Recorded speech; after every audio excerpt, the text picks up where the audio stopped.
things that we have done in sports, and it just seems so normalized, is the fact that Roger Clemens and Barry Bonds are not in the Hall of Fame. It's completely absurd. You want to argue Pete Rose? I think that's a different animal.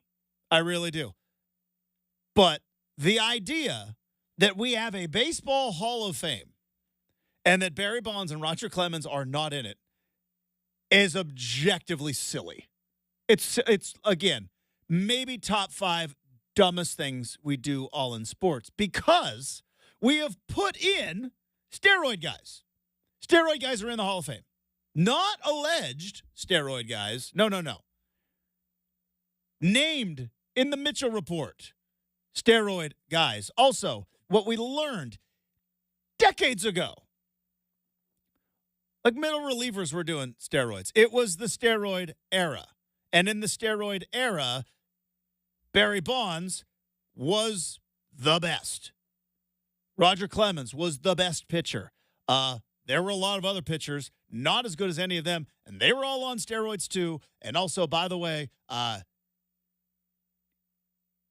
your precious Big Papi, yeah, named Mitchell Report, steroid user in the Hall of Fame. But because you liked him more, and for whatever reason, we have put up Barry. So I believe that Barry Bonds is going to outlive these crusty old codgers. And at some point, they're going to do the right thing and put him in the Hall of Fame. And I don't like Barry Bonds. And I don't like the fact that I have to give a. But if that ever happens, Shacker, those bobbleheads go from $2 to $4. Boom. And now we're in the money. Double it. Maybe 4 1/4. You know what I mean? This is a volume game. Maybe 4 1/4 could happen. Oh, that's more than 100%. I mean, talk about ROI. So you know what? Forget all the stuff that I just said and waste half of your day packing up your trinkets and your bobbleheads to move to your new house. Yeah, instead of just throwing them all away. But again, you didn't answer my question. Most random baseball player. I know who Barry Bonds is. Do you have a random guy? Jose Cruz Jr., because he was part of the 2003 set. Dude. The year. Jose Cruz Jr. was supposed to be the guy. He was. He was supposed to be the next great thing. Didn't quite work out for old Jose Cruz Jr. All right. Coming up, we're going to talk some college football. USC, apparently for the last 2 years, has been trying to get out of this game against LSU. Why the College Football Playoff Committee can change all of it with one decision that is, well, a handful of months away. We'll talk about that next. 620 Rip City Radio.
I think it was last week when the news came down that the NFL was finally going to be getting rid of the official marker is of being the sticks and the chains of the first down marker. And they were going to go, at least they're going to try it out in the preseason. It's going to work perfectly in preseason because we all can sit at home. We've been sitting at home for more than 2 decades looking at a yellow line and realizing that that's the first down. And the people on the field don't understand that because there is no yellow line on the field, and that we are finally going to not get rid of, but move to a backup role.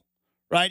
Your time in the sun was over. You shall now move to a more administrative or backup role, sticks and chains. And we're going to use cameras and lasers. And I said that is finally making right what was one of the dumbest things we do in sports. For years and years and years, we have had massive, massive amounts of technology. And the fact that we still used sticks and chains that sometimes were athletic, taped together, and imperfect in the way that they were stretched out sometimes. We have technology to fix this. We don't need them anymore. Just sure, use them as a backup in case the lasers are broken. And I was like, that's one of the dumbest things we do in sports, and it's about time we finally put that thing to rest. So we turned our attention to other dumb things we do in sports and trying to fix them. We mentioned it last segment with Barry Bonds, and the fact that Barry Bonds is not in the Hall of Fame is one of the dumbest things we do in sports. That's a more complex fix, but sticking with football, I have talked about for years and years and years, one of the dumbest things we do in college football is the way that we go about non-conference scheduling. The way that we go about non-conference scheduling with college football is truly, truly one of the dumbest things we do in all of sports. And here's why. Because we learned during COVID that you can schedule a game on a Tuesday. And everybody can pack it up, fly down. Like, we did it. BYU played Coastal Carolina. That wasn't scheduled on Monday. Tuesday, couple phone calls were made. Wednesday, stuff was packed up. Friday, BYU flies to Myrtle Beach, South Carolina. And by Saturday, with the TV crew, production, referees, fans in the stands, and 2 teams ready to play. Was it the best football game ever? No, it's BYU Coastal Carolina.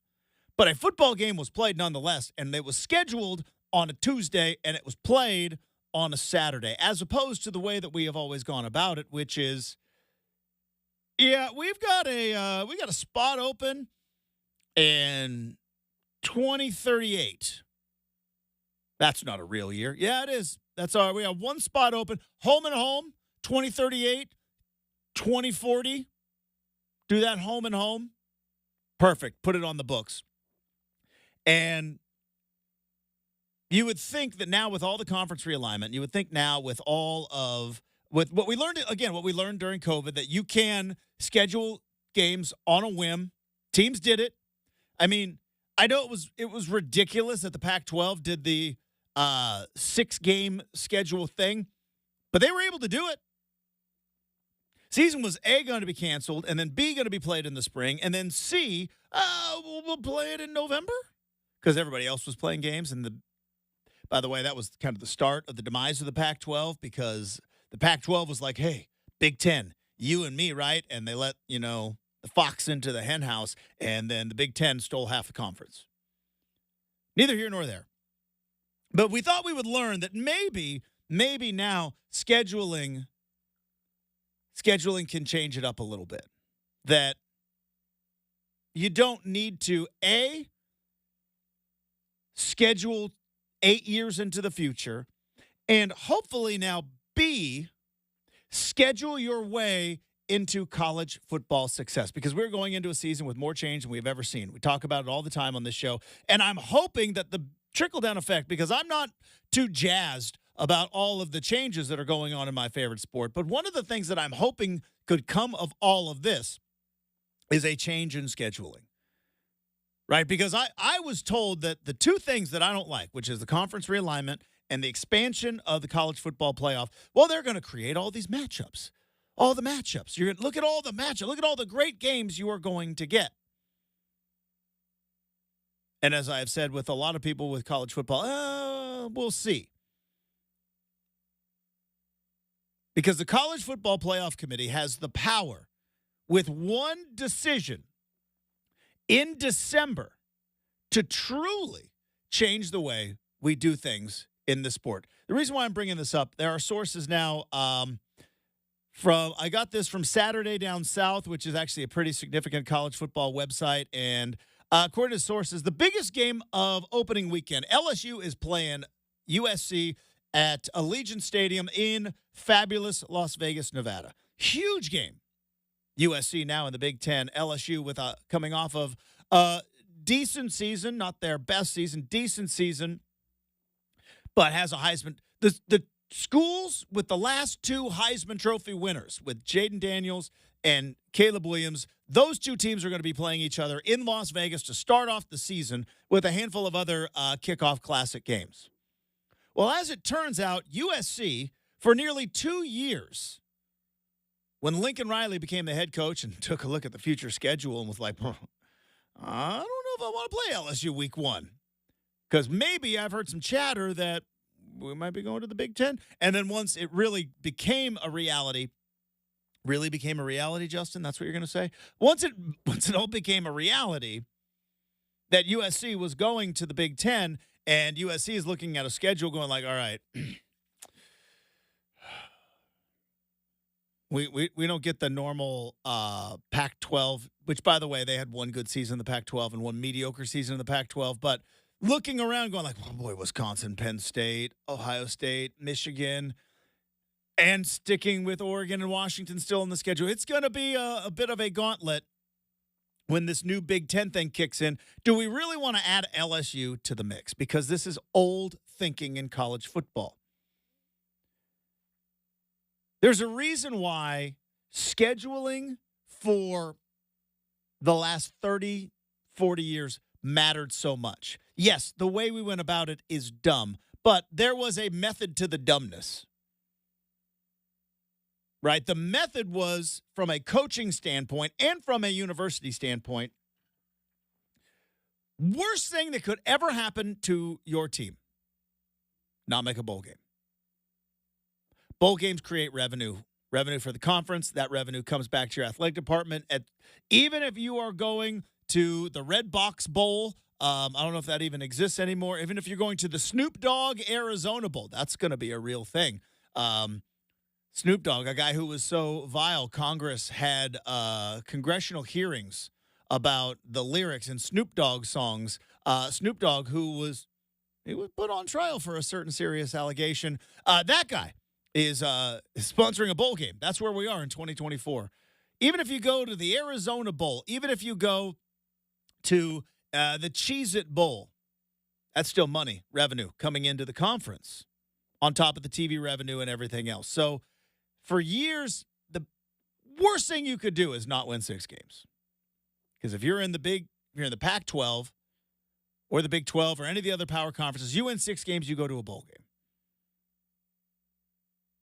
So why not schedule 3 teams, or at least 2 that are guaranteed wins, right? Paycheck games, they call them. We will pay you a lot of money. We will beat you by 50, and we get a guaranteed win, sometimes a guaranteed 2 wins on the schedule. Maybe play 1 game to kind of test you, and then you get into the what every coach loves, the gauntlet of the conference slate. But if you could schedule 3 or sometimes 4 guaranteed wins, boy, you just got to. There's a doormat or 2 in your conference. There's a team that is going to be maybe dealing with some injuries that you're going to get a break from, and you can schedule your way to a bowl game. You could schedule your way to 9 wins. You could schedule your way almost to 10 wins. SEC teams do it all the time. But the other reason why scheduling was such an important thing, and why I have been screaming over and over and over again, is because we are obsessed with undefeated. We have become obsessed with undefeated. Well, two things might ultimately change that. And again, why I bring up this USC game. They should be playing LSU, and they should not worry about losing this game. Because if you want teams to start scheduling these games, you need to change the way you evaluate and put teams into the college football playoff. Now that it's going to 12 teams, we have to end our obsession with undefeated and one loss. We have to end it. You now have 8 more spots available than you did. So I can understand why USC looked at this game that was scheduled probably even before Lincoln Riley was at Oklahoma. Right? This LSU, who knows when it was scheduled?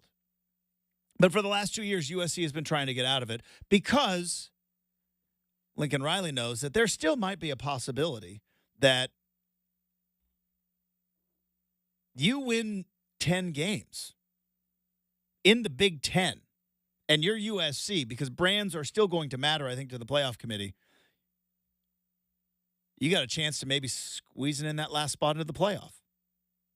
So why would you start off your season with a potential loss? Why would you even put yourself in that position? Well, with Florida State getting absolutely hosed last year, and they did, they got absolutely hosed. Talk your way around it all you want. Florida State got absolutely hosed. But with that, showing that, okay, we're not as undefeated obsessed as we were in the past. And maybe we can start rewarding these teams for going out and scheduling a big boy. And we can create some matchups in the month of September that maybe rival some of the matchups in the month of November. And maybe we can find a silver lining to all this conference realignment and the expansion of the playoff. Because the playoff being a 12-team playoff is going to have costs. Not financial costs, but you are going to lose the juice in some big-time games.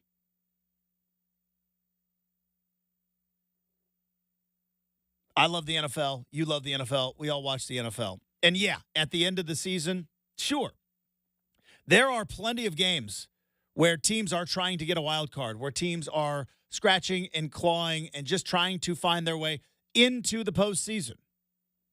But there's also a handful of games at the end of the regular season, the NFL, that have absolutely zero outcome. Teams have already clinched home field. Teams can't advance beyond the wild card. Teams are already guaranteed their position, so they don't play their starters. I mean, it's a fun debate and discussion we have each and every December, right? Should you rest your starters? Should you try to win if you can't benefit from it? So you're telling me in college football we're not going to have that? We're going to have a 12-team playoff? There will be a time where Michigan, Ohio State might not have any bearing on the potential playoff. There might be a time where college football teams rest their starters because they are pretty much locked in. Well, the College Football Playoff Committee can change all of that. Instead of having teams like USC afraid, and that's what this is. There's no, like, if in fact the sources are true, right, that even as early as last fall, USC was trying to buy their way out of this game with LSU. Why?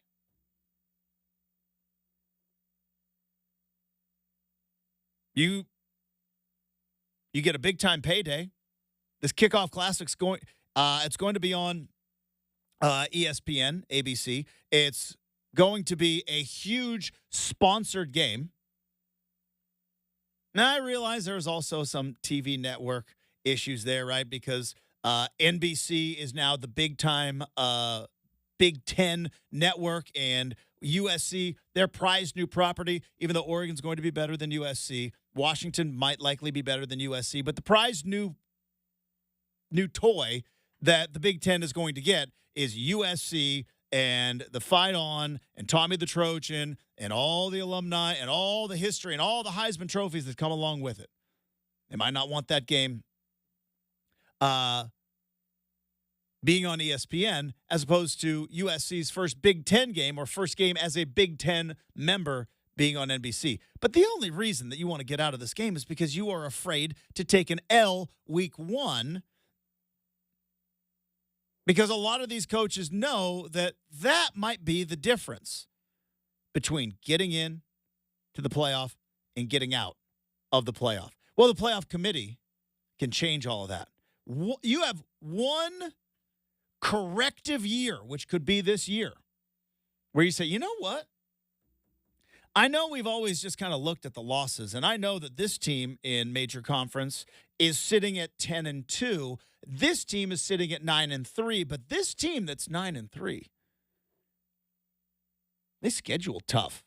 And yeah, they might have taken an L early on in the season. They might have taken an L in the non-conference, but man, they went out and played, and that maybe that 7-point loss to a top 10 team that changed your record from 10-2 to 9-3 might be better than your 50-point win over a directional school that you paid a gajillion dollars to come in and take a beating.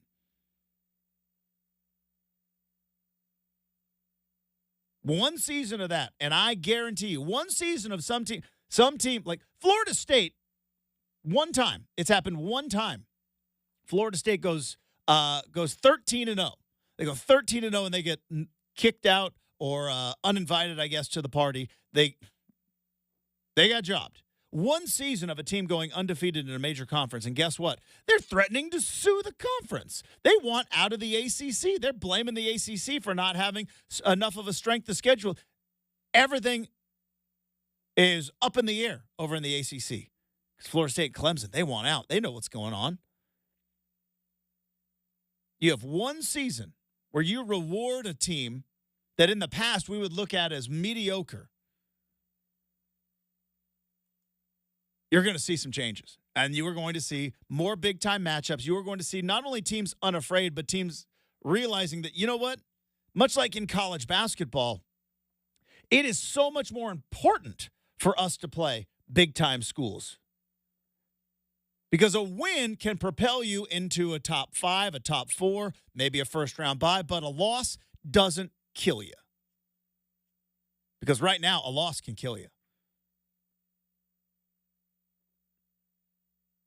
You know, I said it, you think about Oregon football, not this year, but the year, or not this last year, but the year before. And I know ultimately they got the ball ran down their throat by Oregon State. But before that point in time, the thing that was keeping Oregon out of the playoff was a ridiculously scheduled game against Georgia that they probably could have bought their way out of and played Portland State and won by a gajillion. So USC wants out of this game. College Football Playoff Committee can change it just like that. And scheduling will ultimately change. I'm Justin Meyers. This has been my TED Talk. We've got some more college football stuff coming up all throughout the show. Why? Because it's just that time of the year where I get real antsy. So we got On Campus coming up next. But before we do that, I do want to tell you about Oregon's home improvement expert specializing in roofing, siding, windows, bath renovations. I, of course, am telling you about DeBella.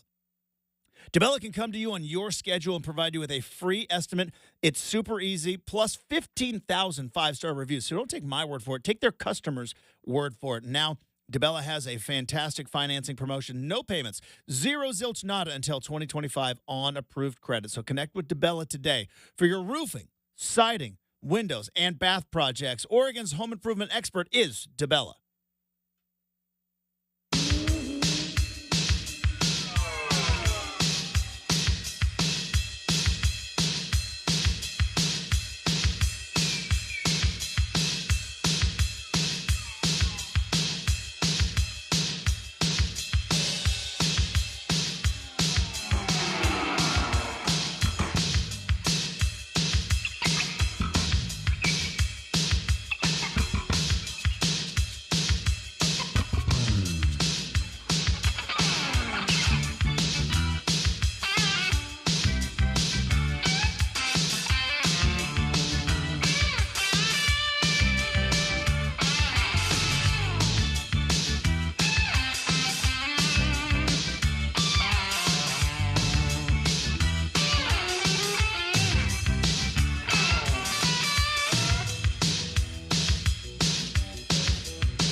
All right, welcome back again.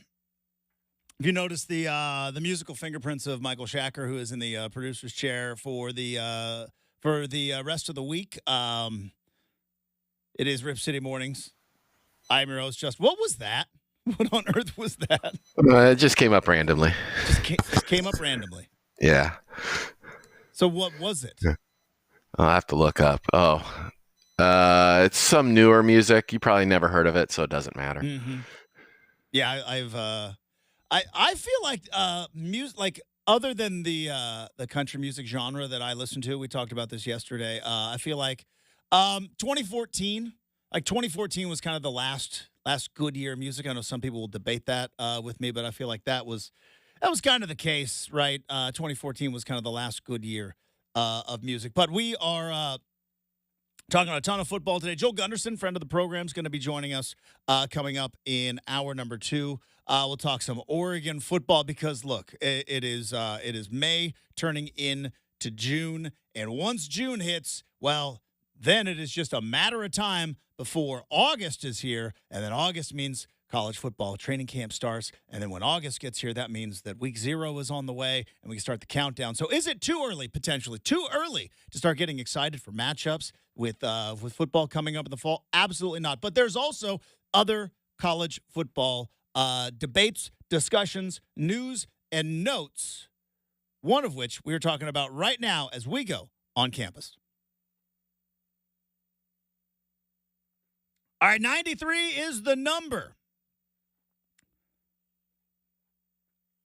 93 days until college football returns, specifically for Oregon and Oregon State, but 93 days until college football comes our way.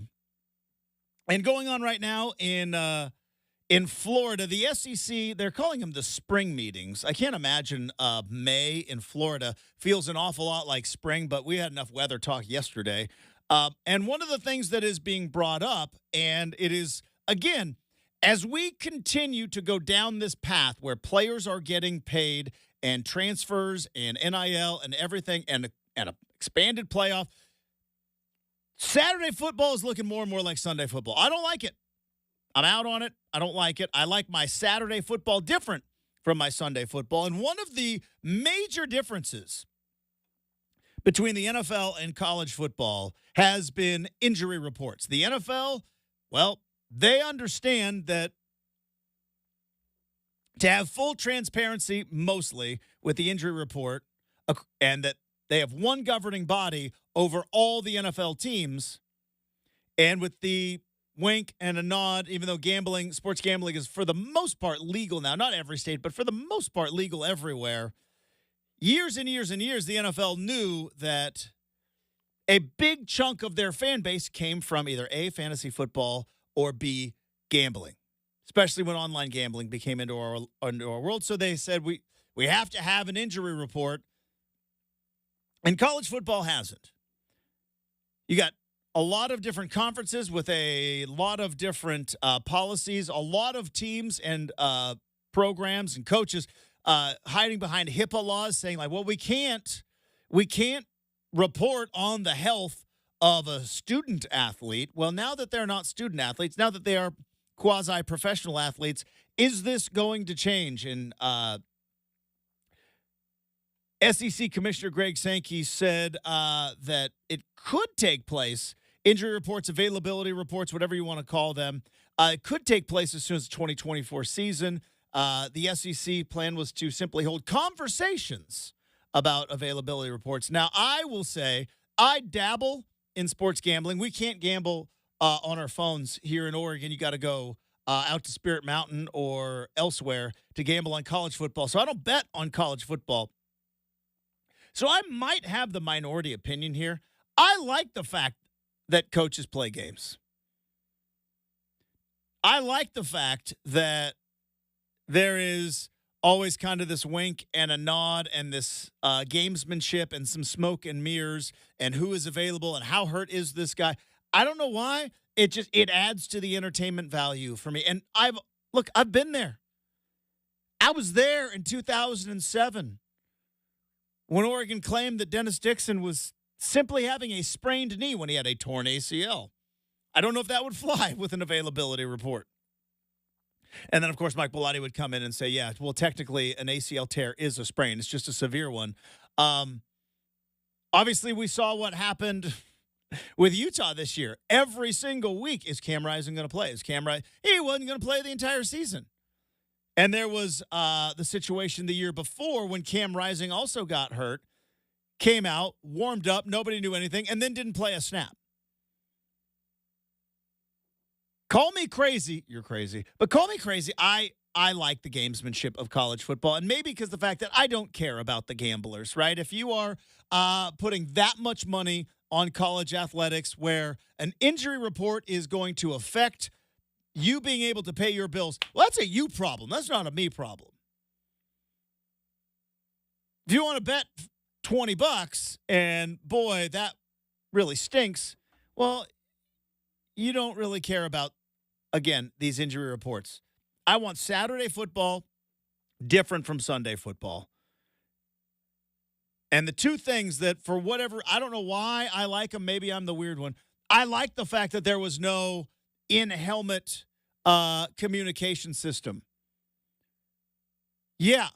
Did Michigan take it way too far by having an actual military spy on their staff to try to decipher other Big Ten school signs? So much so that whatever happened to Connor Stallions, by the way? Wonder where that guy is at, because you can't really just go and live a normal life. Your name is Connor Stallions. If your name was Connor Johnson, you should be like, oh, yeah, that's not me. That was some other guy. But his name is Connor Stallions. But, yeah, because Michigan took it too far, everybody freaked out. But I like the gamesmanship of, hey, we got placard signs, we've got baseball signals, we have got color coordinated. We're running a guy in with the play like we used to do in like JV football in high school. I like the fact that there's no communication helmet. That's going to change. And then I also kind of like that there's no availability reports. Yeah, I don't know who's going to play quarterback. We're all going to find out together. I even say that as a person who buys tickets, right? I know that as a media member, I can go to games for free. I'm a season ticket holder. Starting quarterback is potentially hurt and doesn't play. That kind of affects my purchase, regardless. Because everything is going towards the NFL, we're ultimately going to have that. All right, coming up, we got hour number 2. We got some more stuff I saw on the internet. Joel Gunderson from Scoop Duck is going to join us, plus a whole lot more. That is coming up next here on 620 Rip City Radio.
It is 7 a.m. on a Thursday morning. Justin Meyers with you. NBA Western Conference playoffs continue tonight in Minnesota as the Mavericks and the Timberwolves tip it off at 5:30 on TNT. Mavericks up 3-1 in the series, but Timberwolves favored by 4.5. According to Chris Haynes of the NBA on TNT, the Lakers still favorite to be the next head coach is J.J. Redick, but according to sources, J.J. Redick has to wrap up his broadcasting duties, but all signs still point to J.J. Redick potentially being the next head coach of the Los Angeles Lakers. And it was made official yesterday. All charges in the traffic incident at the PGA Championship, all charges dropped for Scottie Scheffler. Coming up in 20 minutes, Joel Gunderson of Scoop Duck is going to join the show as we both get geeked out for the upcoming Oregon football season. Mike Yam joins us in hour number 3, but hour 2 starts right now on 620 Rip City Radio.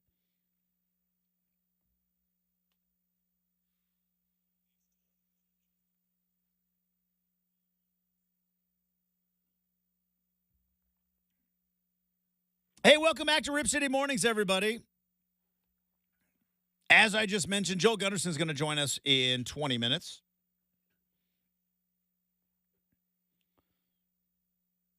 We're going to talk to Mike Yam in hour number 3. Obviously got some NFL stuff because he works for the NFL Network, but also Mike Yam spent a number of years at the Pac-12 Network and a number of assignments with Bill Walton, so we'll get his thoughts on the passing of Bill Walton, get some Bill Walton stories from Mike Yam, and, of course, talk about the Pac-12 Network that I think it's still going on, but I don't think there are any more live events. So excited to talk to Mike Yam coming up in hour number 3. Michael Shacker is in the producer's chair this week. Michael, how we doing? Doing great. I saw a message on the Pac-12 networks watching a rerun of the Pac-12 baseball championship game. They're going dead late June. Yes. I think June 25th. Late but June. It's not a zombie network because it's current information on the Chiron or the news ticker down below. Okay.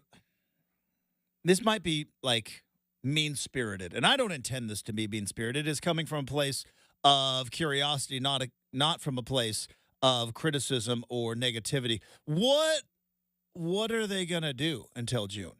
Like what are they? What's the reason? What are they gonna put on the network? Like, hey, like you could do. I guess you could do a month of like, hey, remember this? That would be actually kind of fun. I mean, they'll probably rerun football games, and there is news still going on in the Pac-12 with the baseball tournament and College World Series right around the corner. And so they do headlines down below. So I'm guessing they're wrapping it up at the end of the school year when there's no more sports to report on. That's the end of the network. I think they should just do a month of like, I don't know, it might be too sad. Might be too soon, as the kids say, right? Hashtag too soon. Isn't that what the kids say? But they got a decade worth of archival footage. You've got so much stuff. Don't they get grandfathered into all the Pac-10 stuff though too? I think that's just as a network. I think they have archived stuff from like all the way back to when games were put on television. It should just be like, hey, remember this? That was cool, but it also might be too painful. But excited to talk to Mike Yam coming up. Now, one of the things we talked about earlier this morning, Michael Shacker is packing up. He is moving, and he has a lot of stuff. You have a ton of bobbleheads that you are trying. Now, do you go like specialty? Like, do you have a bubble wrap with said bobbleheads, or do you just kind of chuck them in a box? They're in a box with a bunch of other junk. But so they're not moving around because the box is filled to the max with junk. I asked you, I said, can you name a random bobblehead that you have? Now, you mentioned Jose Cruz Jr. Now, we ran out of time, but I wanted to say, this is what I love about baseball is that, like, not everybody, but like most, like you name a guy, somebody might have a story. And it's not my story, but as I was a Braves fan my entire life, but I also loved Ken Griffey Jr. Ken Griffey Jr. was my favorite player especially in the mid to late 90s before he started getting hurt over and over again. And I firmly believe that no one was put on earth with more talent to swing a baseball bat than Ken Griffey Jr. Some would argue that it is Barry Bonds. I'm sure Shacker might be one of them, but we don't have time to dive into that. But I love Ken Griffey Jr. And did you know, Shacker, that Jose Cruz Jr. was once maybe the biggest butterfly effect, could have been one of the biggest butterfly effects in all of baseball and maybe even in all of sports. Now, are you familiar with the concept of the butterfly effect? Yes, I've seen the trailer for a movie, and I think it had a sequel, but I've never seen him. Ashton Kutcher. It was an Ashton Kutcher movie. I never, much like the movie Bucket List, the name of said movie lives on far beyond the actual movie, right? Because there was, like, we always talk about, oh, it's a bucket list item. I was like, yeah, that was a movie. This is a butterfly effect. The theory being that a butterfly flaps its wings, stirs up some pollen, causes someone to sneeze. That sneeze causes someone to pause for half a second. That half a second can change everything in the way the universe works. It's the butterfly effect. And there is a butterfly effect in sports that I love going down. And back in the late 90s, Jose Cruz Jr. Now, you have the Jose Cruz Jr. bobblehead because he played for the Giants in 2003. But before Jose Cruz Jr. played for the Giants, he played for the Toronto Blue Jays. Before he played for the Toronto Blue Jays, he was a rookie phenom for the Seattle Mariners. He was drafted number 3 overall, and he was a member of the Seattle Mariners and came up. And obviously, there was potentially going to be a conflict because the Mariners wanted Jose Cruz Jr. to play, I believe, right field. Or left field, because Buhner was in right field, and you had Ken Griffey Jr. in center field, and it would have been maybe one of the most dynamic outfields we've ever seen in all of baseball, but Jose Cruz Jr., I believe, was adamant, wanted to play center field. So the Mariners had a bit of a problem. There might have also been a bit of a problem with Ken Griffey Jr. going like, I don't know if I like this guy breathing down my neck, because that's just what superstar players do. So, according to legend, and I've searched the internet, nobody really can remember it. It might also just have been something that was rumored here in the Pacific Northwest. But Jose Cruz Jr. was hot property back in 1997. And in 1996, 1997, he was always being put up on the trading block. And allegedly, one of the trade offers for Jose Cruz Jr. was a couple of pitching prospects from the Yankees, because Steinbrenner saw him as a next great superstar, and Steinbrenner was like, hey, how about these? And the Mariners balked. And said, nope, Cruz is untradeable, especially at that price. And then ultimately, he would be traded at the trade deadline to the Toronto Blue Jays for Paul Spironic and Mike Timlin. Mariner fans are cringing as I say this. Shacker, care to take a guess at the 2 pitching prospects that the Yankees offered up for Jose Cruz Jr. back in 1997, only to be told, no, that is not enough, and ultimately would be traded for Mike Timlin and Paul Spironic? No, I'm loving this history of Jose Cruz Jr. on Rip City Mornings. No, I do not know who those 2 pitchers are. It was a starter and a reliever named Andy Pettitte and Mariano Rivera. Not enough. Oh, that could have been a Mariners dynasty. See, my obsession with the butterfly effect. We did not know in 1997 that this skinny relief pitcher named Mariano Rivera would go on to maybe be the most devastating closer of all time, maybe the most dominant closer of all time. You could argue you got Trevor Hoffman in there, but there's no denying that absolute, no doubt Hall of Famer Andy Pettitte. would go on to have multiple All-Star appearances.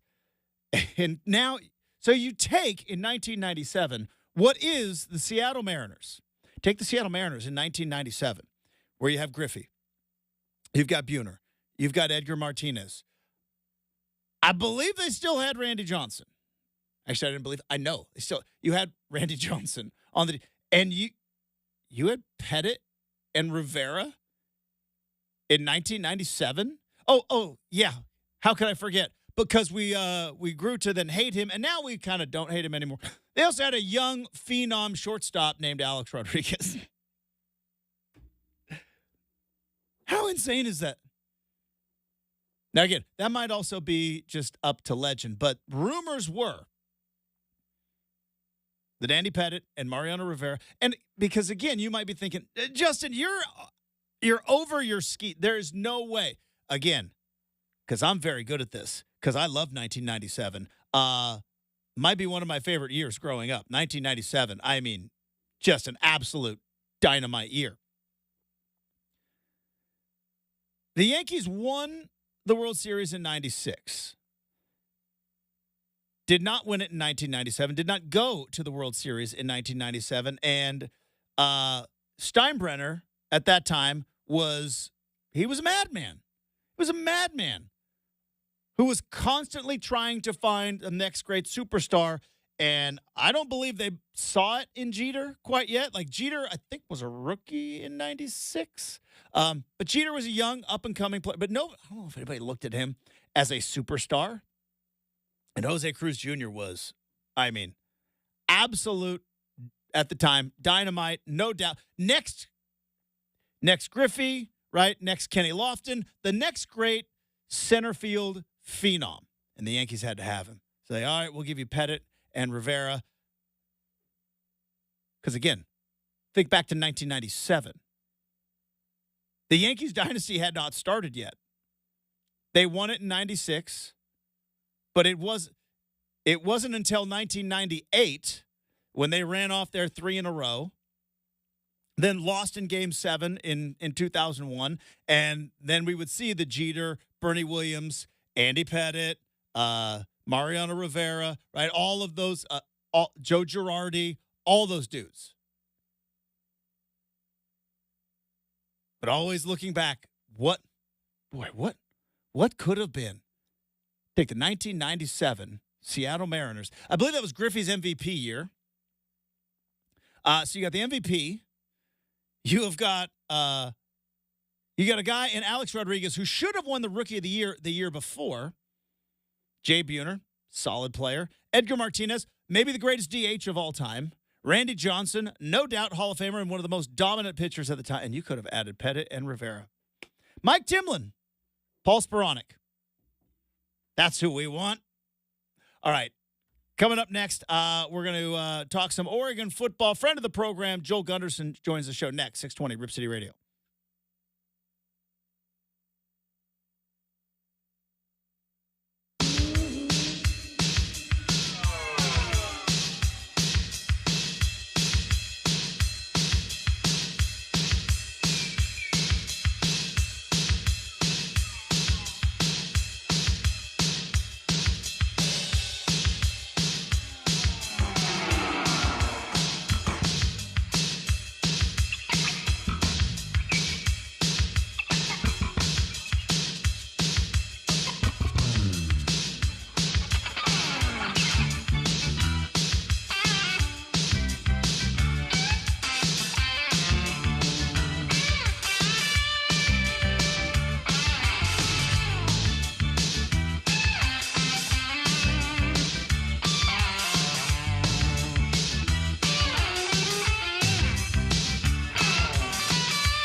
Man, I don't care what anyone says.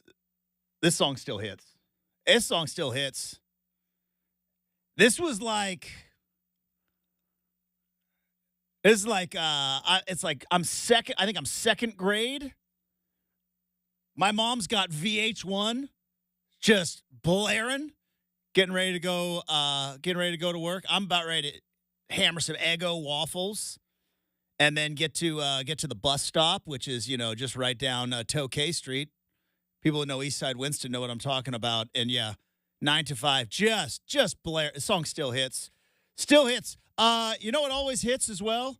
Me and our next guest sitting, chatting, getting excited about Oregon football because we are 93 days away from college football and specifically Oregon football kicking off the 2024 season. A season that is going to be unlike any other, but a lot to be excited about. And that is Joel Gunderson from Scoop Duck back on the big show. Joel, how are we doing? Oh, I'm doing great. I'm just trying to figure out how the last time I was on, we opened up with Mark Morrison, and now we go to Dolly Parton without a bridge in the middle. But I love it. I think it brings everybody together. See, here's the thing, right? We are on Rip City Mornings. If anything, we are unpredictable. I did not predict that on the show today I would go on a 10-minute monologue about a potential Jose Cruz Jr. trade in 1997, but yet I did last segment, and you did not expect to be introduced with Dolly Parton in 9 to 5. By the way, a song, like I said, still hits. We're unpredictable, and that's the way we like to keep it around here. My kids love Dolly Parton. They somehow got introduced to her probably through my wife, and they love it. So they'll be happy to know that was my intro, my walk-up song today. I am super pumped. All right. Speaking of super pumped, we're 93 days away, Gundy. All right, and this Memorial Day is kind of when I should temper my excitement. I should try to delay it at least until maybe 4th of July. But I can't help myself. Something about once Memorial Day hits and once we get into the summer, and I've already and I think this video game, even though I don't have a video game system and I don't play video games, but I see all the excitement about the things that are going to be in this college football video game. That is just I've already got the itch, and maybe it's the Big Ten stuff, maybe it's the fact that Oregon's roster is loaded, but this gives me 2001 vibes, right? That was maybe the last time I got the May itch about college football because I am so pumped up for this upcoming season. I'm a little disappointed to hear that the itch ever goes away, for one, but that's I guess you do have to talk sports all day, every day for a living, so you have to temper it a bit, whereas those of us, we can move on. But I'd probably say for me, 2014 was the last time when you really. When Marcus announced he was coming back and seeing where, what that roster looked like, but 2001 is probably, you're right. When you had a guy coming back in Joey, and again, back then it was still so new. Yeah. And that's what caused that. I think now what you get with the newness is you get the new conference, like you said, you get the return of the video game, you get new uniforms this year, which, in the past when they changed it was kind of always an unknown. I think they're going to do new ones, and then in August they'll spring it on you. Now we know, so we have this summer of anticipation, and when I look through the schedule here today, we're trying to figure out, what game to go to this year as fans, and wow, so that's the first, Michigan State, for example, that's the first ever home Big Ten game. That is a monumental day for Oregon athletics, even though it's not necessarily a good team. So there's so many things to look forward to. You're right. But the fact is, none of it matters if they weren't bringing back a team that was probably top 3 or top 4 in the country. So you add in all those other exciting new things with, a roster that's probably the best they've ever had. So a long time to go. 95 days feels like a long time. We go through this every year. Before we know it, it's August 1st, and we're out ready for practice. And then it's that agonizing month of August where you're just get me to September 1st. So we got a little bit ways to go, but we'll get there. You're right, because the Michigan State game, like you said, because there will be a game. at UCLA. That is technically the first Big Ten conference game, but that's still UCLA. And then Michigan State will be coming to Austin State. The fact that it's a Friday game and I'm not even that mad about it tells you kind of where I'm at, because I hate Friday games. I think they are one of the dumbest. I've been going off on dumb things we do in sports this morning as well. I hate Friday games. College football should be played on Saturday. I know there's a whole TV thing about it, but the fact that it's on a Friday and I'm not even mad about it. Yeah, I think it just adds a little bit to it. It'd be different if it was a program that's coming. I mean, Michigan State's had a very good history. It wasn't long ago that they were a 10 program, but the fact that they're not there now, I think bringing that in on a Friday night adds a little bit of excitement. I'm also really excited that the Purdue game on October 18th got moved to Friday night, because that, to me, I had that set as the biggest trap game of the season, coming off of Ohio State, going through what would have been a very sleepy, boring atmosphere at Purdue, new opponent. The fact that that one also got moved to Friday night, I think that helps out Oregon a lot. So I'm with you. I'm not a Friday night fan. But in this situation, in both of these situations, I actually think it works out in Oregon's favor quite well. Joel Gunderson from Scoop Duck joining us here on 620 Rip City Radio. We had Cam Meller from the College Football Network on yesterday, and I asked him this question. And I'm curious your thoughts on this, because I think you and I might be on the same page. There's been a lot of talk of like, all right, are these teams ready for Big Ten football, right? They keep talking about, are these teams ready for Big Ten football? And I could understand if it was just Oregon and Washington going to the Big Ten. But the fact that you've got 4 teams from the Pac-12, the fact that I know they're not on Oregon's schedule, but Nebraska hardly a cultural fit in the Big Ten, right? Clearly we know Maryland and Rutgers are not a cultural fit in the Big Ten. So my question is, Joel, is this like an overblown talking point, the whole you're going to have to get ready to play Big Ten style football, or is college football, because of the conference expansion, ultimately going to be more NFL-like, where you're not going to really have that kind of style of play associated with a conference? I think it's probably somewhere in the middle. I think you're still going to have programs like Michigan and Penn State that are very hard-nosed. You're never going to probably see Michigan running an air raid offense, because of where they fit in the country and the style of players they recruit. Those programs are always going to tend to aim a little bit more that direction. But look, the fact is there was no school associated with speed and, I hate to say it, finesse and trickery more than Oregon probably for about a 10-year span. And look what they have done in 2 years. They have completely flipped the script. Now they're one of the more physical teams in the country. They can also still be extremely explosive and fast. If you're talking about the 4 teams that are coming in, not to sound homers like we always do, Oregon is clearly the most ready for what would be the quote-unquote Big Ten style. Again, if you get away from the top 3 programs in the Big Ten, not to say that it's not a good conference, because it is, but who's scaring you from a physicality standpoint? If you're an outsider looking in, like if you're a Big 12 team wanting to get into the Big Ten, like who do you look at and say, boy, we'd love to go there, but I don't know if we can compete, up front with Illinois. I mean, yes, schools like that, they'll still throw a couple guys in the NFL, and, I use Illinois now as I'm talking. They have a couple of linemen that go in the NFL high up every year. But, for the most part, the Big Ten, like you're right, it's not 1986 Big Ten. It's not just 3 yards in a cloud of dust. Like, it still is more that way than the Big 12 is. But you're right. It's all starting to kind of bleed together. But you still do have to be prepared, I think, more for the weather. The weather is a bigger factor in terms of how these new teams are going to succeed than what the bottom 13 or 14 teams in the conference are, because you're going to be going to Wisconsin in November. Eventually, you're going to be going to Happy Valley in November, or Purdue in November. Like, you have to go to these schools where it is a lot colder and a different type of cold than Oregon or Washington or UCLA or USC are used to playing in. So that is going to be a bigger determining factor, I think, for me for the first couple of years until they get used to it. And then once it settles in, it'll be fine. But you're right. It's not this, you're not walking in facing guys that are 6 inches taller and 200 pounds heavier than you are like you would have been 20 years ago. It's just not the same way anymore.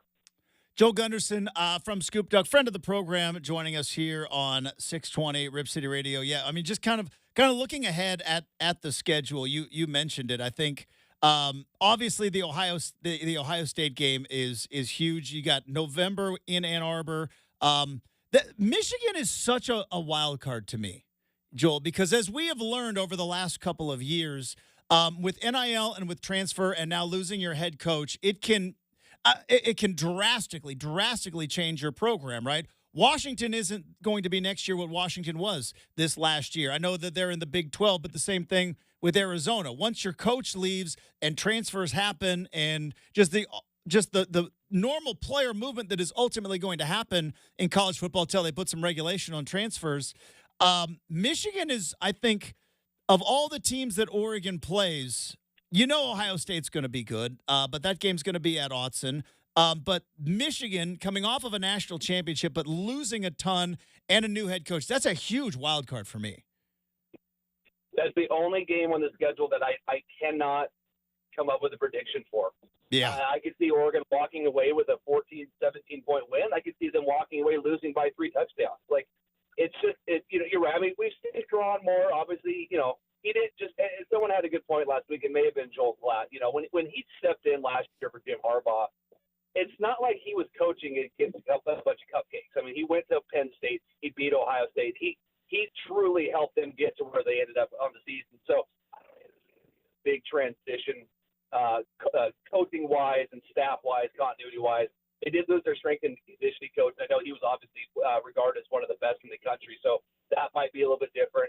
I think defensively, Michigan's going to still be unbelievable, and that's where you're excited that Oregon gets Will Stein back, and they seem to have a lot of continuity in the receiver room, and should have one of the top offenses in the country, because that game defensively, even though Ohio State brought every single player back that they could have, and then added a Caleb Downs in the transfer portal, I still think Michigan, with the scheme they run, and a lot of those guys that are going to be playing are now seniors that have been there for 4 years getting ready to step in.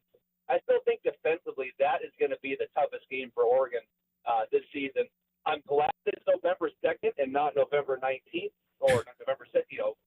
Later in the season, like, you still have a chance for it to not be completely frozen over. And, Oregon has the fans. All we know over the past 20 years is success against Michigan. So it's kind of a weird thing to be going into. We're playing Boise State, who we've never beaten, and we're playing Michigan twice, who we've beaten twice in a row. So it's all backwards. It's all weird. But, that's what's exciting about it. And I know the people that are upset that, the Pac-12 dissolved and Oregon's moved on. And I fully understand it. But it's like, when you really step back and look at the schedule and realize that, we have Ohio State coming. There's games at Michigan, games at Wisconsin that are not in September. They're in November because they mean something to the overall schedule and the conference. And it's all exciting. And I'm going way off what your initial point was about. I don't care. But, you're right. And I think, again, if it wasn't drawn more, if they had brought in another staff and a whole new set of guys, they probably would have lost a lot more than they did. They got decimated by the draft, but that just proves that what they were doing was working. And I think with the fact that they're bringing back so many guys from internally, I still think that's probably, when you factor in the road game and their experience, I still think, and I might get roasted for this, that might be a little bit tougher of a game than Ohio State, because to me, what Austin is going to be on October 12th is going to be something that Ohio State has never experienced before. It's going to be something that a lot of programs have never experienced before, because not only is it the biggest game in Austin history, it's two teams that could potentially be in the top 3, and you have the fact that Ohio State didn't get to come here in 2020. This game has been brewing for years, and I'm having a hard time finding a way that crowd and the talent that Oregon has doesn't let them get out of there with a win. But you look at that Michigan game, and that's the one I just cannot place where that one's going to go, because Michigan's such an unknown, but yet still extremely known, if that makes any sense. Joel Gunderson from Scoop Duck joining us here on 620 Rip City Radio. This is kind of like, it's both big picture and small picture, Joel, because I still think And I'm guilty of this as well. I'm not on my high horse, but I still think there is a lot of college football mindset that is not understanding that there is a new era, not with the conference realignment. We have the schedule, we've been talking about it, but with the playoff. What does 10 wins mean anymore? What does making the playoff mean? Bowl games are ultimately going to be kind of irrelevant if they weren't already irrelevant. And so now I wonder from an Oregon standpoint, right? It was win the conference, and if you make the playoff, great, but only made it once, because there was always kind of those disappointments. How do you think expectations are going to change? And I know it's more of a fan question than anything else, but how do you think expectations change now that you can lose that ridiculous November game that Oregon loses every single year, and you can still make a playoff? You know what I mean? For games in Tempe, who cares anymore? I mean, I think the expectation, as long as this staff is here and intact for the most part, the expectation has to be playoffs. I think what it becomes is more, where are you positioned when the playoffs come? And I know this has been a real discussion point of, does it make more sense almost to, do you want to end up as the fifth seed, for example? You have a warm-up game in your home stadium against, Tulane or whoever it would be. You get to stay fresh. You get to have a home playoff game. Then you get to go in that next round with a little bit of momentum. Or, does it, do you want to be in the top four? And so I think it becomes less about expectation, because with 12 teams, I mean, it's very rare going forward that Oregon's going to finish outside the top 12 during a season where you have a lot of injuries, knock on wood. So I think that sort of is out the window in terms of, can they make the playoffs? Now it's more of, where should they go? How do they want to get there? What is it going to look like when they get there? Are they going in with momentum? Are they going in stumbling off of a loss that they shouldn't have had that drops them from the 4th seed to the 11th seed? So I think things like that are going to be more of what we're going to be looking at come November. What you can't have is, you can't have a loss against Ohio State, Michigan. Then you got to go to Wisconsin the week before Washington. Then you're in an absolute must-win, because I don't think in year one a 3-loss team is going to get in. So that's where, coaches and staffs and players, they're going to have to sort of reevaluate how they're looking at the season. Where before it was a full-on sprint, because you could not afford to lose more than one game. I don't think it's not a marathon. You can't lose 4 games, but you got to know at some point that maybe you're going to start seeing coaches pull it back a little bit. Like, you're up by 21 in the 4th quarter, maybe you pull those starters, because you know that you can't afford anything to happen, because if you got 3 more games coming at the end of the season. So expectation-wise, it's always going to be playoffs. That it should never change going forward. Now it's, what can you do when you get there? Because they've proven that when they get there, and against LSU in 2011, against Ohio State in 2015, when they play these big, giant SEC teams, Georgia in 2022, they were never ready physically. Now I think they're going to be. So that's the real challenge, getting there, being ready when you get there, though. Joe Gunderson, you can find him on Twitter at jgundy85, and you can dive into Oregon Twitter. Oregon Twitter's had a bit of a week, Gundy. Let me tell you, it is tough in those streets. I just watch from afar, and I get the sense you watch from afar as well. But boy, what a couple of days for Oregon Twitter. I've been on the road. I work on the road a lot, so I have not been on this week much, and I think probably a good thing. So now my curiosity is piqued. I might have to go take a look. I believe another former Pac-12, current Big Ten Twitter had something came real hot takey after the passing of Bill Walton, and I don't think Oregon football or Twitter liked it very much, and I enjoyed the internet sparring. But like I said, I'm just here for entertainment purposes only. JGundy85 is where you can follow Joel. You can get his stuff on Scoop Duck, and you of course hear him geeking out with me from time to time on this show about the upcoming season. Hey Joel, have a great rest of your day. Have a great weekend. We'll talk to you again soon, bud. Hit him straight. Just real quick, I got to know, I played Salishan on Sunday for the first time ever. Curious if you've ever played there. If you haven't, highly recommend it. It's a lot of fun. Salishan's on the list. I have friends and family who have. I have yet to, on the list, definitely for sure. Yeah, You got to go. Totally worth the trip. There we go. Gundy, have a good one, bud. We'll talk to you soon. Sounds good, man. Thank you. There you go. Joel Gunderson. We have stuff we saw on the internet wrapping up hour number 2. But before we get to that, I do want to tell you once again about DeBella, Oregon's home improvement experts, windows, siding, roofing, bath renovations. How about solar shingles on your roof? You could potentially pay for a new roof with solar shingles with federal and state incentives and savings. DeBella's got all the details about updating your roof with those solar shingles. Plus, estimates are always free. Schedule on a time that is convenient for you and take advantage of their financing opportunity of no payments until 2025 on approved credit. But don't take my word for it. Take DeBella's customers' word for it. Over 15,000 five-star reviews, and that number goes up each and every day. So now is the time to update roofing, siding, windows, and bath renovations. Contact DeBella and start saving today.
How about that? Hey, how about Rip City Mornings wrapping up hour number 2?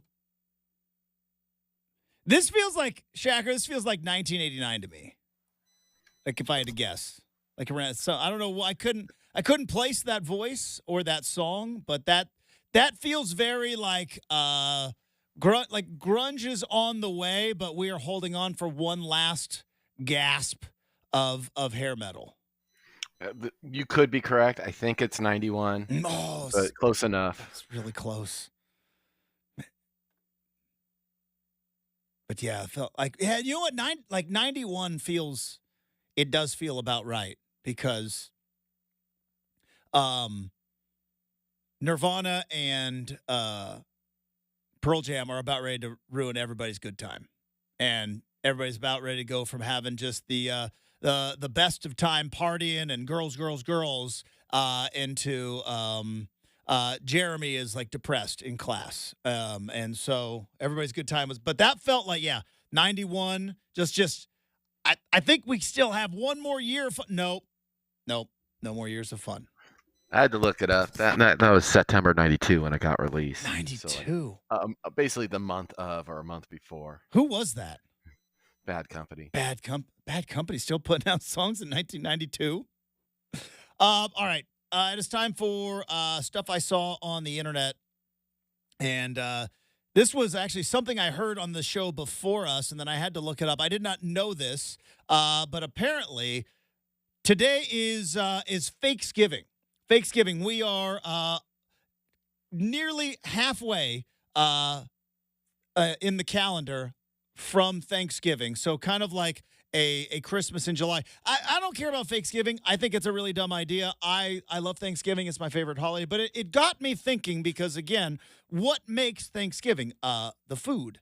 The same as, kind of what makes Memorial Day, the barbecues, the grilling, the same thing with what makes 4th of July. And I know we talked about this last week heading into Memorial Day, but Shacker, what food that is associated with a holiday, or maybe we should just start with should Thanksgiving food be more of a 12-month of the year food? What do you mean? Like Thanksgiving, you only eat turkey and cranberries in 1 month? That should be done 12 months? Yeah. 12 months out of the year, I eat chicken. All right? I eat chicken 12 months out of the year. And I barbecue, I grill 12 months out of the year, and 85% of what I grill is chicken. Why don't I grill some turkey up? Yeah, I can go for stuffing with gravy 12 months out of the year instead of just once. Now, I don't know about you. I do have like my appetite and my taste buds are definitely affected by weather, right? I've joked around about it. You've heard me, and me and Chad argue about it. I have a soup season, right? And it doesn't have an official soup season opening day. It goes with my gut. But like looking out and seeing a beautiful day today, it would feel weird for me to go home and at lunch have a delicious bowl of soup. Right? No. You're right on. Soup season should continue through the weekend because there's heavy rain coming Sunday. You think so? You think I should should prepare myself for maybe Sunday or Monday to maybe make some soup? Yeah, or make it now and then just eat it through the weekend and then wrap it up next week. I have to take out all of my soup making supplies though, because right now they're kind of tucked away. You wouldn't think I have soup making supplies, but I do. It's an Instant Pot. But I was thinking about this because I was at the grocery store the other day, and I was getting, as I do, a bunch of chicken, and I just one cooler over, like they still sell turkeys. Like I don't know who's do you know who's buying these? Because I'm walking through the meat section. And I'm picking up my chicken for the week, and I walk by, and I'm like, still got turkeys for sale. Now, I don't know anybody who, and I'm not talking about, And they do have like the turkey breast, but I'm not talking about like sliced cooked turkey like you put on a sandwich. Full on butterball big turkeys that you and I have at Thanksgiving. And I was thinking to myself, like, somebody's got to be buying these, right? You got graduation parties and Father's Day, and people they might have turkey for those parties. How weird would that be to show up to like you get like a graduation notification, you know what I mean? And thankfully, well, not yet because I've got some younger family members that ultimately, but I don't have to go to a lot of graduation parties. I've kind of aged out of it a little bit. But could you imagine, like, hey, let's come celebrate Kylie's class of 2024 summa cum laude with honors graduation for family and friends, and off to Portland State, and you show up and there's just a big carved turkey. That would be awesome. Dads and grads. Nothing says dads and grads like a delicious 3 hours in the oven roasted turkey. I'm assuming turkeys sold now are for the people who smoke their meat. Well, that's that'd me, be a though. good piece of meat to smoke. That's me. Like I've got a Traeger. That's how I cook all my chicken. But like, I don't know of anybody. Maybe there are people out there that do that. They do the whole roasted thing, or they smoke. They smoke. Which, by the way, ever since I put the turkey in the Traeger 3 years ago, I'm not making turkey any other way. Like there is no better way. And I've had deep fried turkey. I've had it. I've had turkey from the oven, turkey from the smoker. There is nothing better. It is the best. But I only do it on Thanksgiving. So maybe I need to just expand a little bit. I claim to love Thanksgiving as much. Maybe next weekend, Shacker, when I go to the grocery store, I might buy me a big old butterball. And my wife's going to look at me like I'm a psychopath. But maybe it's time to start the trend right now, because I've always walked by all the turkeys that are sitting there and going like, I don't know one person that would roast a turkey when it's not the month of November or December. But there they are, right? So like it's not like something you could put on the like cereal that like can sit on the shelf for like 4 years and be fine. Like that turkey's gonna go bad in like you got college baseball regionals this weekend. There you go. Eat some turkey while you watch the Bees and Ducks. There we go. Big party, my backyard. The backyard TV shall be on, and we shall be serving roasted turkey. All right, coming up, we've got hour number 3. Mike Yam from the NFL Network is going to join us. Also an RCL mailbag. That's next, 620 Rip City Radio.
It is 8 a.m. on a Thursday morning. Justin Meyers with you. NBA tonight, the Minnesota Timberwolves will try to once again stave off elimination as they'll be hosting the Dallas Mavericks. Dallas Mavericks 3-1 advantage in the Western Conference Finals. 5:30 tip time on TNT. Timberwolves 4.5-point favorites. Other NBA news and notes, according to Chris Haynes on the NBA on TNT, that the Los Angeles Lakers coaching search still considers J.J. Redick their number one priority. And in NFL news and notes, the Miami Dolphins and wide receiver Jalen Waddle reached an agreement today on a 3-year, $84.75 million extension that includes $76 million in guaranteed money.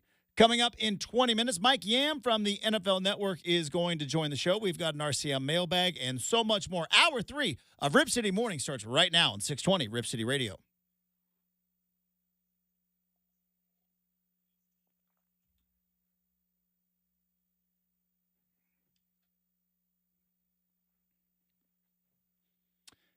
And welcome back to Rip City Mornings, everybody. Hopefully you are having a fantastic Thursday. Obviously, we've got the Western Conference Finals tonight. Will the Dallas Mavericks close it out? Will the Timberwolves live to fight another day? Like I said, 5:30 tip time. Could it potentially be the final version of Inside the NBA? Obviously, that's been a huge talking point since the news came down that the NBA is moving off of Turner Broadcasting and is going to be moving to NBC. What does that mean for Inside the NBA? I mentioned it a little bit yesterday, but you need, like, they say variety is the spice of life, right? And while Stephen A. and the ESPN crew, not my cup of tea. As a matter of fact, I don't even like tea at all. How about you, Shacker? You don't drink coffee. Do you drink tea? Those heavily sugared Snapple and Arizona teas. Gotcha. Is that even real tea? People tell me it's not. They tell you it's not? I don't like those either, though. I just I'll if it's called tea, I'll give it to you. It's tea. Well, it's just like you don't like coffee. I love coffee, but like I would not consider a Frappuccino coffee. That's sugar and milk. But you know what? I would never tell someone like, hey, that's not real coffee. You drink enough of them, you're going to get a nice little caffeine buzz. But yeah, I have tried of all the things in this world that I have probably tried the most to like. There are two things that I don't like, but I want to like. Does that make sense? Like, I want to like tea, and I want to like pickles. Don't like either of them.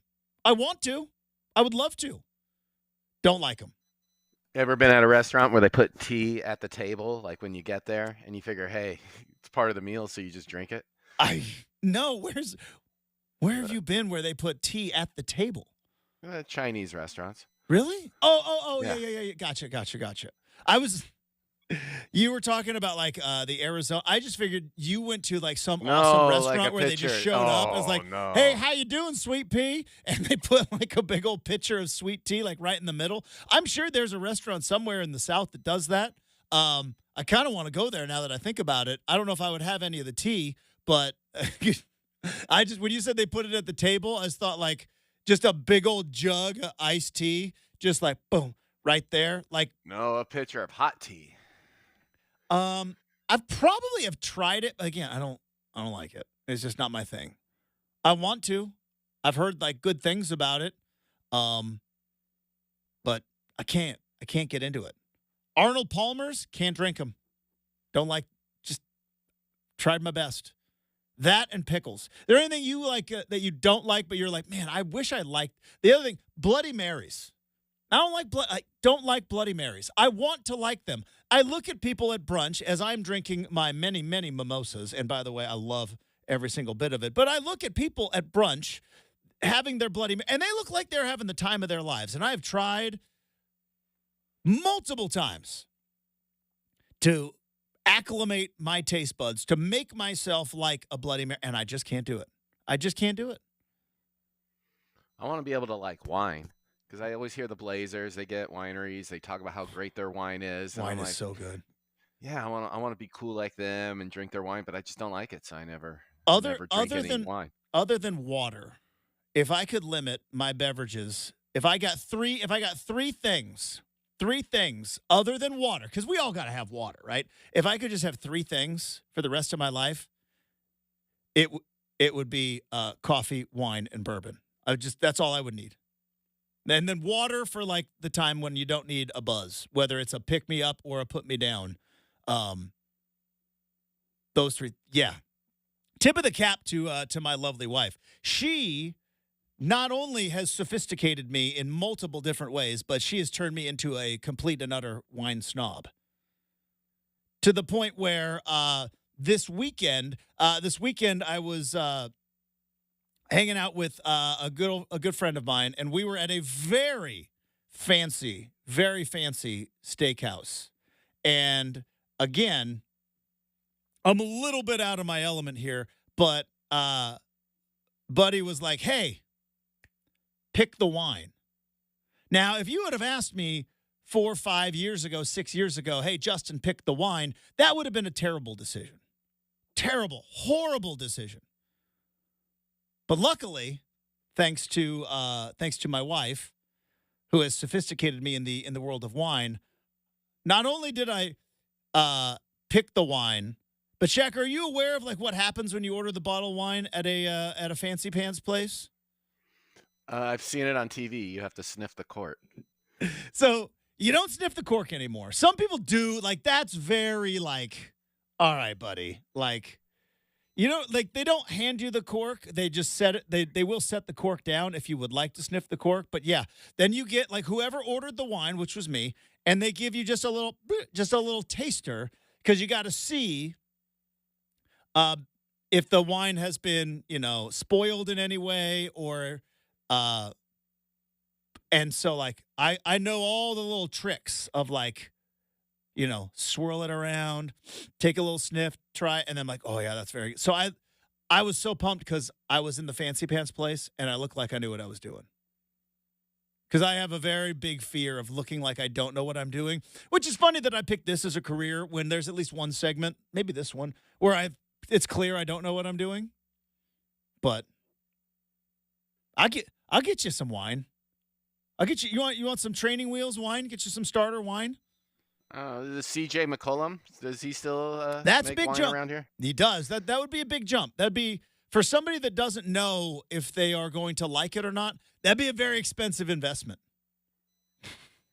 Well, I mean, I've drank Gatorade because like athletes promote it, so I might as well Good be point. the same way with wine. Gatorade's like $2 though at the grocery store. This is a little bit more. I've had the CJ Rosé, very good.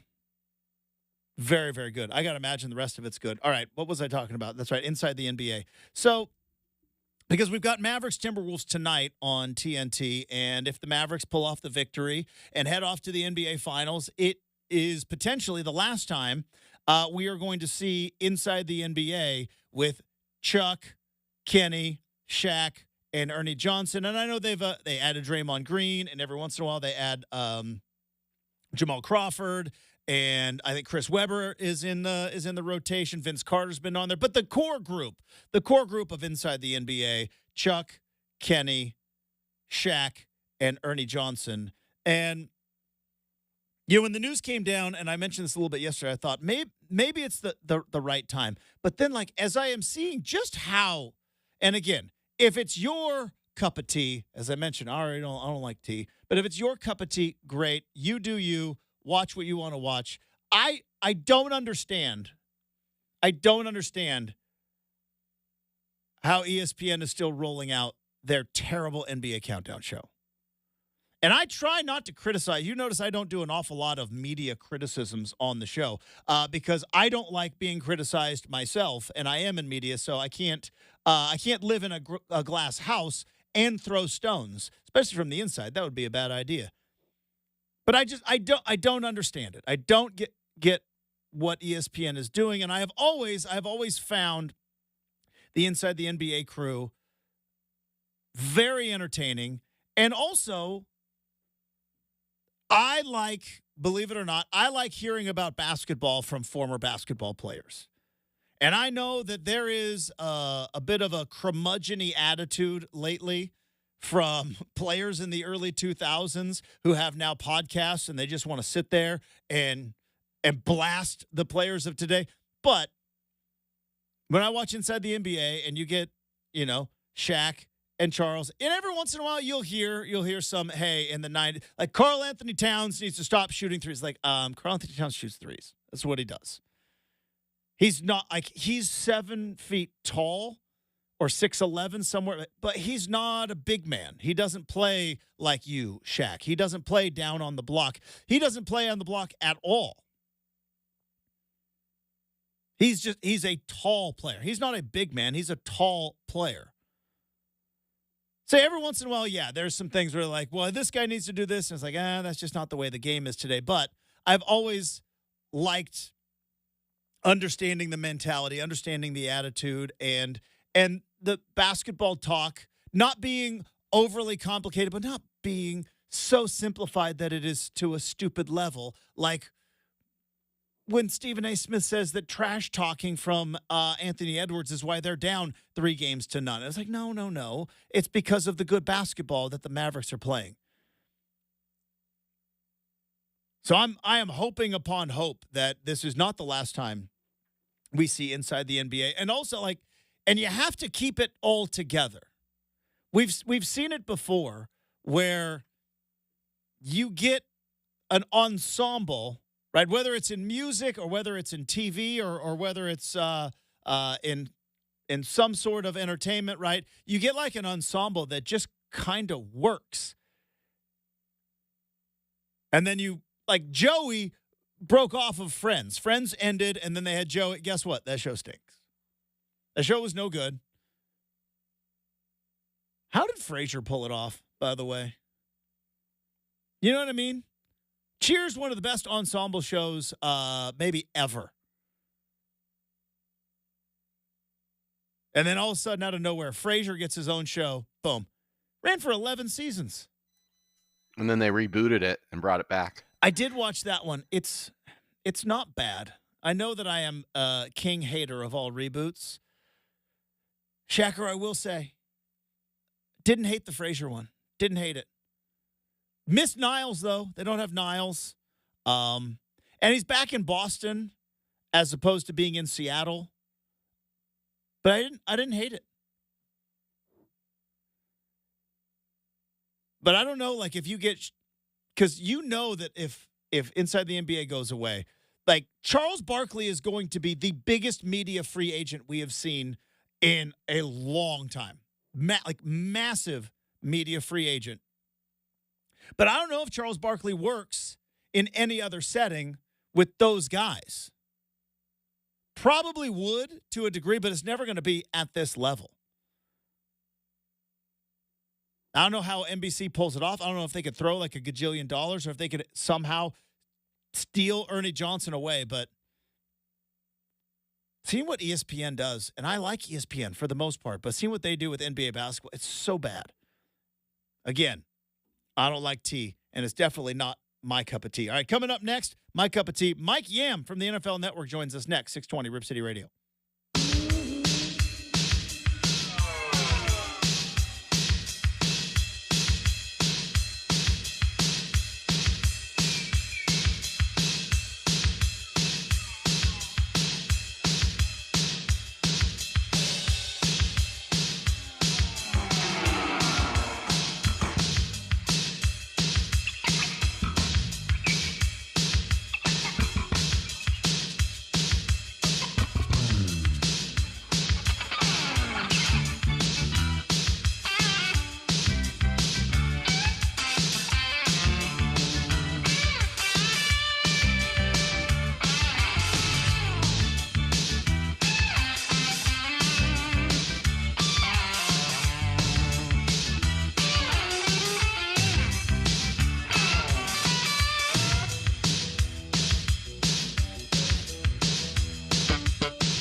All right, we may have been skunked again. Because it feels like a skunk. Shagger attempted to call our next guest. What? You give him 3 calls? Hope maybe he's making a call. Yeah, 3. Making a call right now. 3 call. I think it's a good 3 strikes. 3 strikes and you're out kind of deal. I was gonna give him a 4th one, but yeah, I'll give stop a 4th. at 3. You know what? I'll approve. I'll approve a 4th. But I think 4, and then we shut it down. So we will attempt to find Mike Yam coming up shortly. But if it doesn't happen, it doesn't happen. And what are we gonna do? So other things going on in the world of sports. Mentioned it in the update, and credit to I believe Chris Haynes had the report, but a lot of other people picking up on the Lakers coaching search, which nobody buys. Nobody buys that LeBron James is not with his fingerprints all over this. And the fact that it is JJ Redick who has emerged as maybe the leading candidate. But as weird as it sounds, that like I said, we talked about the Yankees before the Yankees. And we talked about how it's weird to put yourself in that mindset. It's nuts to think that JJ Redick, who is essentially a media member, former NBA player, obviously former college standout, no real coaching experience. How could this guy possibly be the leading candidate? Now, far be it from me to either A, stick up for LeBron James, or B, stick up for JJ Redick. I got nothing against JJ Redick. I find LeBron irritating at best because he's trying to get his co-host to be his head coach, and then he's trying to get his kid to be drafted. But regardless, I talk about all the time, we never learn our lesson, and we forget things so much from time to time, because as crazy as it sounds for JJ Redick to potentially be the head coach of the Los Angeles Lakers, it's not unheard of. And I understand that right now in the NBA Western Conference Finals, Jason Kidd is coaching, and he got the job with the Milwaukee Bucks with no previous coaching experience. It did not go well. Didn't go well in Milwaukee. Took his lumps. But there's another coach that I think we forget about, because we're just so used to this particular coach being incredibly good. And we forget that when this hire was made, it was kind of looked at as a little bit of a joke. We talked about this last week because there are 2 ways you can get fired in the NBA. 2 ways to get fired in the NBA. Either A, team underperforms expectations. That one's pretty simple. Ownership, front office firmly believe that this is a playoff team. This is a Western Conference Finals team. This is an NBA Finals team, right? If the Boston Celtics did not go to the NBA Finals, regardless of their path, and it was easy, but if the Boston Celtics did not go to the NBA Finals, Joe Mazzulla might have been fired, because that would have been massive underperforming of expectations. When you had the best record in the league, you've got one of the best duos in the NBA, especially in an NBA era where we don't really have the super teams anymore. The closest thing we have to a super team is the Los Angeles Clippers, but we have moved back to an NBA where you can win the championship with 2 superstars. There was a time you needed 3, or at least 2.5, right? When you had LeBron, Dwayne Wade, Chris Bosh, half a superstar. But there was a time where, like, you needed 3 to compete. Paul Pierce, Kevin Garnett, Ray Allen. Needed 3. Lakers did it, I think, again, with 2.5 with Kobe and Paul Gasol. But now we're back to the point where the super teams don't really exist anymore. I think it's better for the league. But if the Boston Celtics didn't go to the NBA Finals this year, Joe Mazzulla would have been fired. So that's one way you can get fired as a head coach. Your team underperforms expectations. The other way you get fired, as J.B. Bickerstaff found out, Frank Vogel found out, and Darvin Ham found, if the star player wants you out, you're gone. It's over. Pack your bags. Sorry, it's a players-driven league. These owners understand that, yeah, having a great coach, fantastic. You don't have a star player, you got nothing. Case in point, San Antonio Spurs. Greg Popovich is regarded as one of the greatest coaches of all time. Greatest coaches of all time. They've been massively irrelevant until they got Wembanyama. Why? Didn't have the guys. Didn't have the players. In football, obviously you have to have a quarterback, but there are still ways where in the NFL with the salary cap and the way things work out, you could have maybe not the greatest quarterback, but you can out-coach, you can create a culture, and you can outperform if you don't exactly have all of the talent. The NBA, you can't. When Greg Popovich had Tim Duncan, when Greg Popovich had Kawhi Leonard, when he had Tony Parker, when he had the superstars, they were winning NBA championships. When he didn't have them, they were in the lottery.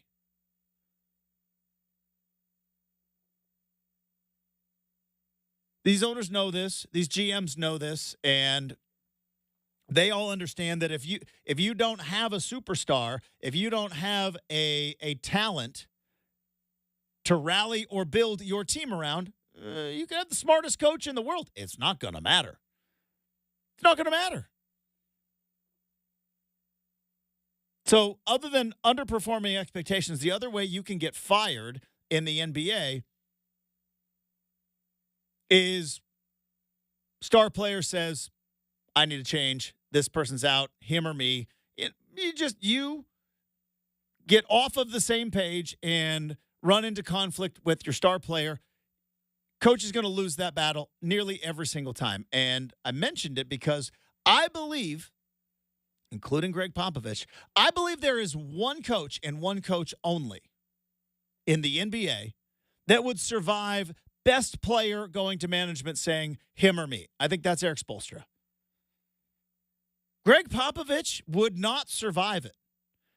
If Victor Wembanyama went to the Spurs and said, yeah, I know this is one of the greatest coaches in NBA history, but I don't know if you noticed, I'm a 7'4" guard that nobody is going to be able to defend, and also nobody knows what to do on offense.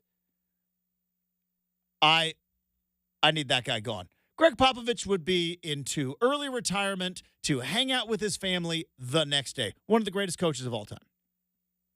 Because you don't win these battles.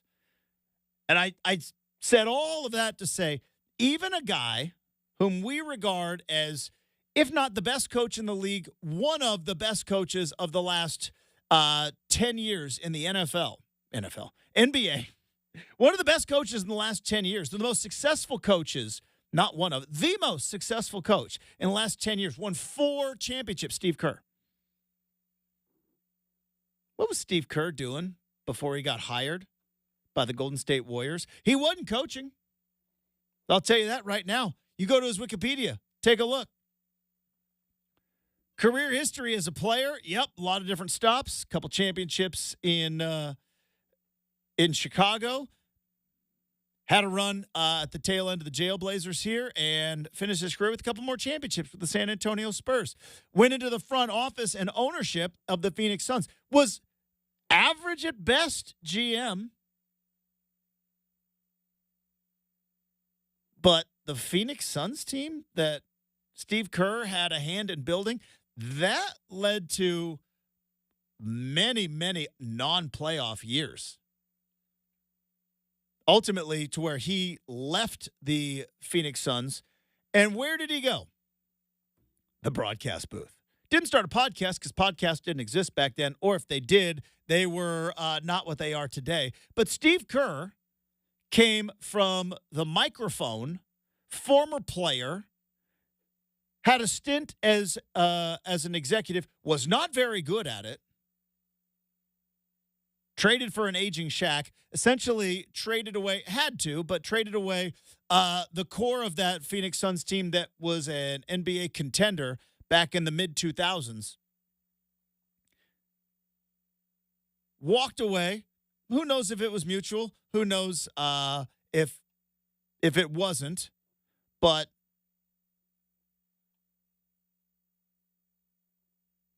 at the end of that run, in I think 2010, or excuse me,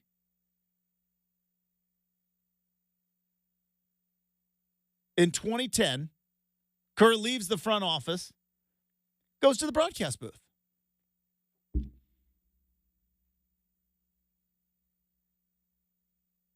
Then out of nowhere, the Golden State Warriors, who have got this skinny kid from the skinny son of a former player and Steph Curry, Draymond Green, a second rounder, Klay Thompson, incredible shooter, soon to be one of the best 3-and-D guys, but underperforming under Mark Jackson, getting to the playoffs but not being able to get over the hump. And 2014, guess what? Steve Kerr gets hired by the Golden State Warriors to replace Mark Jackson. How's that any different than J.J. Redick? Other than the years as an executive, which was 5. End of 2004 to the beginning of 2010, about 5 years and some change, Steve Kerr was an executive with the Phoenix Suns. And 2010, he leaves basketball operations and general manager. Why? Because the Suns kind of started to stink. They went from being an NBA Finals actual legitimate contender to where they had to trade away Sean Merriman, had to trade away Raja Bell, Boris Diaw, all those guys that were on those really fun Mike D'Antoni teams. So I know that the J.J. Redick thing is easy to make fun of. And I know that you have got a whole mess that Steve Nash inherited in Brooklyn, right? Magic Johnson tried to go straight from playing to the broadcast booth and try to be the head coach. That didn't work out either. But it's not completely unheard of because, again, go back to when Steve Kerr was hired. You go back to 2014, because I remember going like, all right, he was an executive with Phoenix, but this guy is coming from the broadcast booth straight to the head coaching spot. And other than being an executive and being a player, had no coaching experience whatsoever. It's the same reason why I bring it up with Chauncey Billups all the time, right? Coaching experience in the NBA, I mean, is a bit overrated. I could name you dozens of guys who've got years and years and years and years of coaching experience. They keep getting fired left and right. There's no blueprint to this thing, but the idea that, the Blazers brought in Chauncey Billups, who had just 1 year of, the Golden State Warriors brought in Steve Kerr with 0 years of coaching experience and a handful of years in the front office. Chauncey Billups, same thing. The difference is the Warriors had a team that was young and was on their way, trajectory heading up. Just they actually needed a new voice. The thing that Chauncey Billups was brought in here to Portland to do, right? Blazers were obviously a little more veteran when Chauncey Billups got here than the Warriors were, but established team, established core just need a new voice, need a new vision. Start shooting more threes. Let's move the basketball around. Let's build this thing around Steph Curry because I think this guy might ultimately be an MVP one day. Now, maybe that's what Steve Kerr did. Maybe it's not.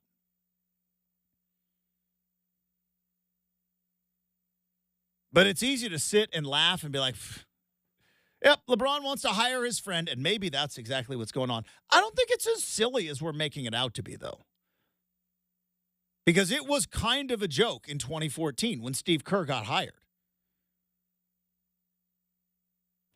Journeyman basketball player, kind of a failed GM, coming straight from the broadcast booth, and he's going to be an NBA coach. This guy's got no coaching experience. Yeah. 4 championships later, another trip to the finals, another couple of trips to the finals later, and pretty much regarded as the best coach of this latest generation in the NBA. Kind of worked out well, which is why I've been saying all along with the whole Chauncey Billups scenario, give the guy a chance to win when the organization also wants him to win and see what happens. Because everything is, like, all situations are situational, right? It's super easy and lazy, by the way, to sit and look at the job that Chauncey Billups said. Oh, look at his record. I feel like a broken record over and over and over again. It's like, yeah, look at the situation. Look at what he was hired to do. Look at the job he ultimately inherited. Not at first, but a couple months in. He was hired by a GM that believed the roster was good enough to get to the Western Conference Finals. Did so, by the way, a handful of years earlier, and was maybe potentially a couple of moves away from competing for an NBA title. Don't know if that's realistic, but that's what Neil Olshey believed, and he thought that maybe Chauncey Billups would be the veteran presence to teach this team what it takes to get to the finals. Because he'd been there. He'd done it. He's a finals MVP. He knows exactly, as a player's perspective, the effort and the energy and the drive you have to get to not just good, but to great. That's the job he was brought in for. 3 months in, the guy that brought him in, who believed that, shown the door. Obviously, there was an awful lot of other stuff involved. Probably a bunch of stuff that we will never, ever know. But was ultimately shown the door. Superstar gets hurt. Team starts a hybrid rebuild. Yeah, a hybrid rebuild because, again, if it was a full rebuild, Damian Lillard would have been traded way back then. Maybe not after the core surgery, but certainly that summer. That summer, like the summer after the summer of 22. 2 tanking seasons away. And then finally a season that, again, hybrid tank job. I don't know if the J.J. Redick thing is such a joke. I don't know. Because, again, I look at what Steve Kerr did, and I don't know if we can even honestly evaluate what Chauncey Billups has done. Because he's never been in a position where he is coaching to win, and the team also wants him to win. How are you supposed to succeed as a coach in the eyes of the fans when the organization that you are coaching for wants you to lose? How do you win? I thought that was a pretty nice segment for getting skunked on the guest. Coming up next, we are wrapping up the big show. We have got the RCM mailbag to put a lid on the Thursday edition of Rip City Mornings on 620 Rip City Radio.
All right, time to wrap up the big show.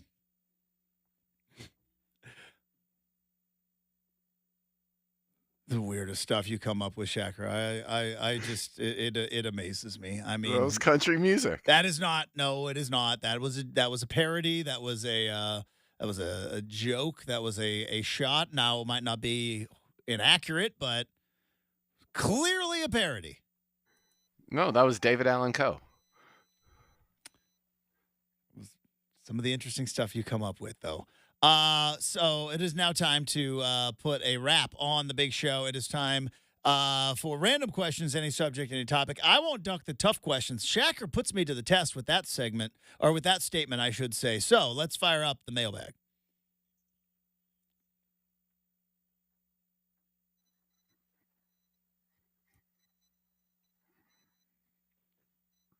What's going on with Oregon Twitter, Justin? Please explain for those people not on Twitter. All right, so I do not get into the fight on Twitter. There's about 4 or 5 Oregon Twitter follows that pop up on my algorithm because obviously the internet understands that I am an Oregon homer. So what apparently happened, and these Twitter they all fight with other fan bases, right? And so, and then it becomes a full-on, like, just a full-on fan base battle back and forth. Well, apparently, a little bit of a backstory, in his later years, Bill Walton was, I think, very outspoken about the homeless situation in Southern California. And some people did not like Bill Walton's take on the homeless situation. Some people did. But he was outspoken. And it wasn't really what you would expect from a guy like Bill Walton. So after his unfortunate passing on Monday, a UCLA podcast that has a couple of Twitter handles decided to take again, and I hate it when people do this. Look, I am a firm believer, especially after someone passes away. If you don't have anything nice to say, don't say anything at all. Exception, O.J. Simpson. When O.J. died, we can bring up the fact that he murdered 2 people. But for the most part, like if you didn't agree philosophically or politically with someone, the day they die, probably not the time to put it out on Twitter. And so Oregon Twitter, because I do think the connection that we have here in Portland to Bill Walton, also, even though Bill Walton was a UCLA guy and his son played at Arizona, there was always hey, I think Bill Walton likes our team, which I think was a credit to Bill Walton as a broadcaster. Because I don't know if Bill Walton was exactly an Oregon homer, but it felt like of all the Pac-12 teams, he seemed to like Oregon more than others, even though he was a UCLA guy. And so Oregon Twitter, boy, they decided to go full-blown offensive and was on the attack. So much so that a handful of UCLA Twitter blocked and then made their accounts private. So that's the sheer sign of a victory on Twitter, is when you can put somebody in such a spot where they have to privatize their Twitter account. So that's what happened. Somebody went after Bill Walton after he passed away, and Oregon Twitter rallied because you don't come after our guy.